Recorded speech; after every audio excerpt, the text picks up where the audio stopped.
Selamlar. Bundan 10 ya da 15 yıl önceydi. Sünnetle ilgili böyle bilimsel bir makale yazmıştım. Bir tane Türk bir dergiye göndermiştim. Türk derginin editörü beni aradı. Dedi ki, Doktor Bey yaşın daha çok küçük. Hele ki bu toplumda sünnetle ilgili bu cesur görüşlerini en azından şimdilik paylaşma. Evet, aslında hala aynı noktada olmama rağmen sünnetle ilgili yararlı mı, zararlı mı bir update, bir yenileme yapalım. Arkadaşlar, sünnetin gerçekten yararlı olduğuna ve kesin herkesin yaptırması gerek diyebileceğimiz bir meta-analiz yok. Literatürde hala bir sürü kıtada, bir sürü ülkede bu cerrahi girişim yapılıyor olmasına rağmen hala böyle bir gerçeklik yok. Bu lafımdan yaptırmayın, çıkartamazsınız. Yaptırın da çıkartamazsınız. Eğer yaşadığınız ülkede çocuğunuza akran zorbalığına sebep verecekse bu durum, sünnet yaptırabilirsiniz. Çünkü sünnet yaptırmak kesinlikle kötü sonuçları olacak anlamına gelmiyor. Ama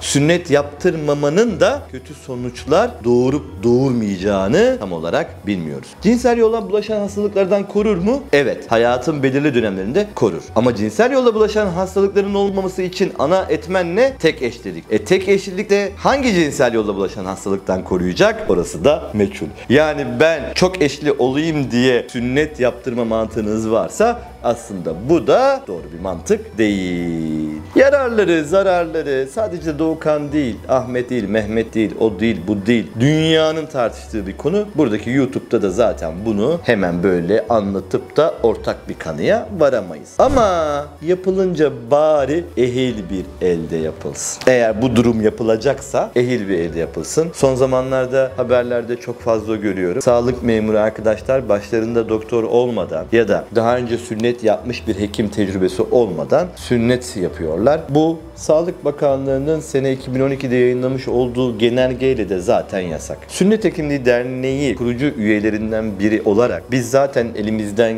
gelen hukuki tarafı kullanıyoruz ama yine de çocuğunuza esasen sizin de yer göstermeniz lazım. Kasabada, köyde ya da böyle gerçekten şehre gelmenin zor olduğu konumlarda yaşıyor olabilirsiniz. Ama sünnet çocuğun ilerideki cinsel yaşantısını negatif bir durum olduğunda çok ciddi etkileyeceğini göz önüne alırsanız bunu biraz böyle özenip daha ehil bir yerde yaptırmak en önemli. Klinik pratiğimde bana erken boşalma, penis boy kaygısı artı sünnet derisinin fazlalığıyla gelen bir sürü hasta var. Ve altında yatan sebepler hep yanlış sünnet. Doğru yapıldığında evet sağlıklı, güzel bir görünüm olur. Yanlış yapıldığında çocuğunuzun geleceğini mahvediyor olabilirsiniz. Yaptırıp yaptırmama sizde ama yaptırıyorsanız mutlaka ehil elde yaptırın. Bu da benden size tavsiye.